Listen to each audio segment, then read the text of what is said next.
semuanya, kembali lagi bersama Kak Alda dari Depok. Nah, kali ini Kak Alda nggak sendirian loh, tapi bareng Kak Puput. Kali ini Kak Alda nggak nge-Inggris, nggak ngedongeng, dan PSBB. Tapi Kak Alda akan membawakan konten spesial bertemakan kemerdekaan Indonesia.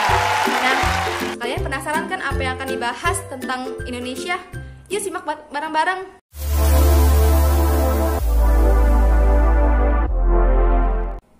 Yang pertama, kita akan mengulas mengenai penduduk di Indonesia. Kalian tahu nggak sih, menurut Kementerian Dalam Negeri, menyatakan jumlah penduduk di Indonesia itu mencapai 271 juta lebih jiwa. Wow, banyak banget ya teman-teman. Dan kita di peringkat keempat loh, dengan kategori penduduk terbanyak di dunia. Wow, banyak banget teman-teman semua.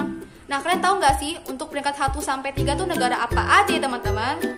Nah, yang pertama tuh ada Tiongkok, yang kedua ada India, yang ketiga ada Amerika, dan yang keempat Indonesia. Yuk kita move ke grafisnya.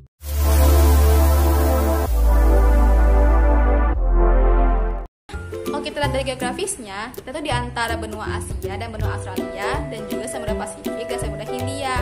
Nah, dari situlah kita menyebabkan kita memiliki iklim tropis, yang dimana ada dua musim kemarau dan musim hujan. Nah, dari situ juga kita di antara persilangan antara benua Asia dan Australia, dan juga Samudra Pasifik dan Samudra Hindia.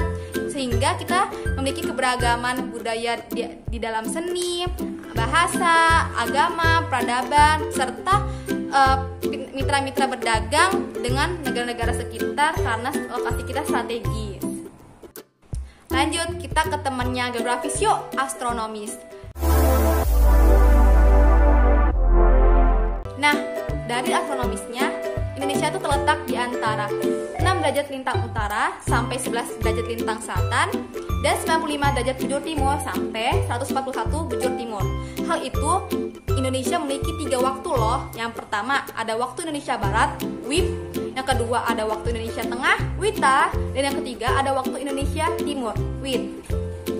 Oke, sekarang bareng dengan Kak Puput, Kakak akan melanjutkan penjelasan dari Kak Mutia ya adik-adik. Nah, sekarang adik-adik tahu nggak kalau Indonesia mempunyai luas daratan sebesar 1.919.440 km persegi dan memiliki luas lautan sebesar 3.273.810 km persegi. Karena jumlah yang besar inilah, Indonesia memiliki pulau kurang lebih 17.000 pulau. Wah, banyak banget ya adik-adik. Nah, dengan mempunyai wilayah yang sangat luas ini, Indonesia terdiri dari 34 provinsi, lebih dari 300 kelompok etnik, atau tepatnya 1.340 suku bangsa menurut sensus BPS tahun 2010. Punya 718 bahasa daerah dan 6 agama yang diakui oleh pemerintah. Tapi Indonesia tetap Bhinneka Tunggal Ika ya. Artinya apa? Berbeda-beda, tetapi tetap satu jua.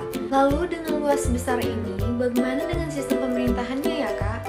Nah, Indonesia berbentuk negara kesatuan yang menganut sistem presidensial yang sekarang dijabat oleh Pak Presiden Jokowi. Namun sebelum itu ada juga ya presiden sebelum Pak Jokowi. Siapa Kak itu? Nah, pertama adalah Pak Soekarno, kedua adalah Pak Soeharto, ketiga adalah Pak Habibie, keempat adalah Pak Abdurrahman Wahid, kelima adalah Bu Megawati, dan keenam adalah Pak Susilo Bambang Yudhoyono atau dikenal juga dengan Pak SBY nih. Nah, tentunya para presiden ini ada yang bantu ya adik-adik. Kalau nggak dibantu bisa capek banget dong. Nah, mereka dibantu oleh wakil presiden, para menteri, kepala daerah, dan lain-lainnya. Indonesia menganut sistem demokrasi dan berideologi Pancasila nih adik-adik. Berdasarkan letak geografis, astronomis, dan geologis Indonesia yang berada di pertemuan Sirkum Pasifik dan Mediterranean serta pertemuan 3 lempeng tektonik besar, yaitu lempeng Indo-Australia, lempeng Eurasia, dan lempeng Pasifik. Nah, ketiga dasar tersebut menyebabkan Indonesia memiliki sumber daya alam atau biasa dikenal sebagai SDA yang melimpah. Ada kekayaan hutan, lautan, kekayaan tanaman perkebunannya seperti biji coklat, karet, kelapa sawit, cengkeh, kayu, dan kekayaan bahan tambang seperti petroleum, timah, gas alam, nikel, tembaga, bauksit, timah, batu bara, emas, dan perak nih. Nah, di samping itu Indonesia juga memiliki tanah yang subur dan baik digunakan untuk berbagai jenis tanaman. Cukup sampai di sini saja ya adik-adik ulasan Kak Mutia dan Kak Puput mengenai Indonesia. Yuk sama-sama kita berjuang untuk Indonesia, kita lestarikan alamnya, kita lestarikan budayanya, kita terapkan nilai-nilai Pancasila dalam kehidupan sehari-hari kita, dan terus belajar agar menjadi generasi yang gemilang. Selamat Hari Kemerdekaan. Dah, sampai jumpa di konten selanjutnya.